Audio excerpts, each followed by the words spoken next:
Hello, everyone. I'll say that twice. Hello, everyone. Wave meteorologist Brian Good. Welcome to Storm Talk on this Wednesday. It's Wednesday, right? Wednesday. It's been a long week, guys, as you all know. So I'm trying to hopefully get everything right here. So again, Wednesday here on this 12th day of April. I hope you're all doing okay. Yes, we're back over to Storm Talk after briefly leaving it for the summer theme set up for the blog. Now that we're getting a little closer now to the storm threat that will be kicking back in a small phase, it looks like on Friday, but more so on Saturday. And even having said that, as you're about to see, it's not anything that's comparable to what we've had over the past several severe threats. So that's some good news to pass along, but it will be happening at a time when a lot of you probably are planning something outside. Or that time of the year, a lot of the weekends in April into May become quite popular. So let me get into all that here in just one moment. I already got a spammer out this morning. Good morning to Marianne. Hope you're doing well. I'm doing well. Thank you very much. You should get a bonus for this weather. Yeah, let me save that one, Dan. You're going to be pinned to the top. Hello from the YouTube. Sounds like a young kid saying that. Welcome to the YouTube. Anyway, morning from Madison, Indiana. Hope all is well there. I don't know why I can't get rid of the spammer. I'll try it again. Good morning to Gary as well. Hello to Derek and Cheryl, driving to Danville, Illinois. In my 95-year-old, I'll go to work in my 95-year-old mom's flower garden on Friday. No, you won't get drenched. There'll be spotty light showers. I don't see anything overly strong there. Let me explain. The easiest to show you the maps, then we'll get into all the details on this. We'll start with the current look, of course, at the potential on severe as we head into the next couple of days here. Notice it's not there for today. Obviously, it's not there tomorrow. It's not even there Friday, even though we could start to see our first one or two lightning strikes with a couple of downpours Friday. Still not a severe mode. What's missing there, we always talk about the fuel versus the wind energy, how they all balance out and line up. You got a little bit of fuel and nearly zero on wind energy. So we're not concerned about anything on the Friday time period. It's just after that, things start to change up for us in the area. So let me walk you through it. We'll start with the current setup outside. Beautiful out there. Once again, we've had this every day since the weekend, and the radar's on. It's got a low responsibility set up today. Take a vacation. It's on spring break. It will come back. The quiet weather continues over much of the lower 48. You have to go down to areas of the Gulf Coast. It's a good thing a lot of folks are not down there for spring break this week because the tide's been an issue. Some areas, the beach flags have gone up where you really can't swim in some of the area beaches because the riptide current is a concern. So kind of a nastier setup there for the Gulf Coast and the Gulf portion of the peninsula of Florida. The rest of it's nice and quiet over the area. High pressure or low pressure in the area there will begin to work its way to the northeast. We will just get grazed by on the northwest side of that wave as we get into your Friday, and that's the reason why there's a few isolated showers or storms that may respond to that, but again, relatively minor. Our system that we're watching for Saturday is way up here in the northwest. That's the one's going to be diving down. Now, as it begins to emerge off the Rockies, a new low will develop. That's the first round of severe weather will begin to break out in a typical spot for severe weather, the true tornado alley across areas of Kansas all the way into northern Texas. That'll be the beginning spot for your Friday. And then as we head into Saturday, we see this in a very familiar spots on location: Arkansas, Mississippi, Louisiana, West Tennessee, West Kentucky, Southwest Indiana, Illinois, and Southeast Missouri. This is like the 8th time I think I've seen this zone being highlighted. Now, this is a slight risk setup. What would likely happen based on what the data has been showing, this is probably going to be a little more wider of a marginal risk. It'll look something like that. And I do think the slight risk is going to look very similar. The slight risk may go a little closer to us into Indiana, but fairly similar to that is what I think will end up with a final map, is with a slight risk in the middle and a marginal on the edge. I do not see this as an enhanced or moderate risk type of setup. The aggregates are not all there for this one. So this one's not as concerning, but timing's on our side too on this one too.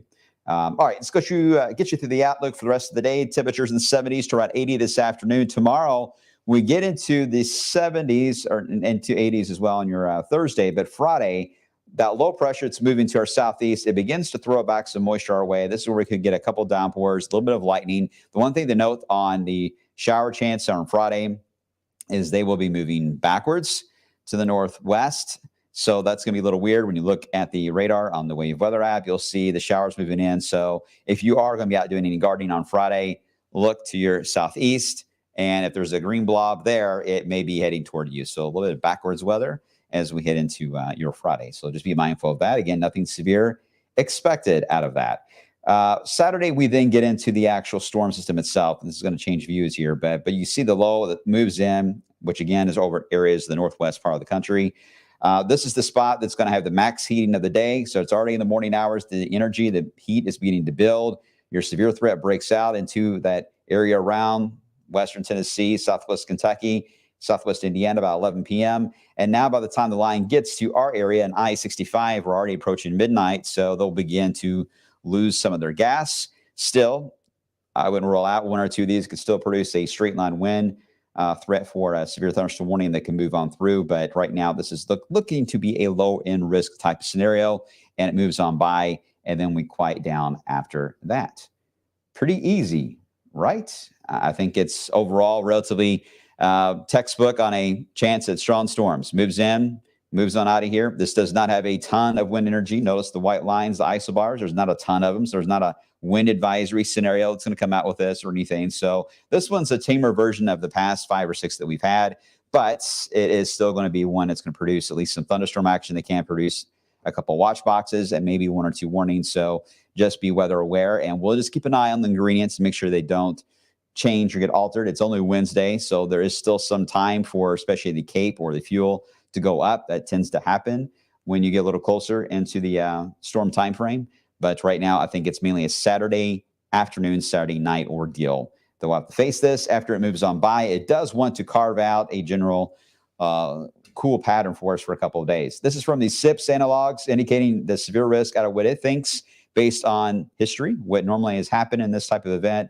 It is focusing, again, around Illinois. We've seen that before. And then that separate split, again, a little closer to where your moisture levels are a little higher, and a spot in areas Arkansas, the Ozarks, over to the east into West Kentucky. The Colorado State Learning Module looked at it as well, and it does a comparison of not only its outlook, but what SPC just already has drawn, which I just showed you that map that showed West Kentucky. This is what its zone they're thinking. It's a little more widespread, and this is what I think will make a little more sense when you combine the marginal and the slight. I think it's going to look a lot like the CSU map here. The black dot indicates the ground zero for any severe weather. Higher probability, in other words, would be down where your dew points were much higher. So Louisiana, Mississippi, that zone. And we'll just see what happens as it moves to the east. But these are much tamer values. We had past several events, we were getting up into this range here on the scale for severe weather events. So we've tamed it down quite a bit. And I think it's mainly because we just don't have a strong south wind for long enough. We're just now trying to get warmed up here this week. Now we're going to get a little more of a south wind the next couple of days, but we really haven't been seeing the full-on flow of moisture up the Gulf for days in and days out like we've seen the past several. So the dew points are not going to get as high. I mentioned after this, it does carve out a trough into early next week. The model's a little weird on exactly how broad this will be because it'll be a cutoff low to open up and include. So it will likely and become much more of a cool ball of air, best way I can describe it, that parks itself in the Great Lakes, and then will try to retreat during the week next week. And that is important for Thunder over Louisville because the The pattern is if it moves out of the way, it will allow for the next few storm systems to move underneath it. Now, the Euro moves it out so fast that the next few storms that do try to sneak in behind it will be aiming right into the Ohio Valley. So that could cause some problems with rain and thunderstorm chances as we head toward the end portion of next week and maybe toward thunder. The GFS and even the Canadian, to an extent, holds on to the ball of cooler weather longer and therefore keeps all these storm systems from hitting us. They go way to the south and miss us, which would be more of a cooler but drier forecast as we head toward thunder. So two different scenarios. It still has to be worked out, and it's all based on how this low behaves. The same one that moves in on Saturday, how it will still be around the weather map near thunder over Louisville at that time. So there you go.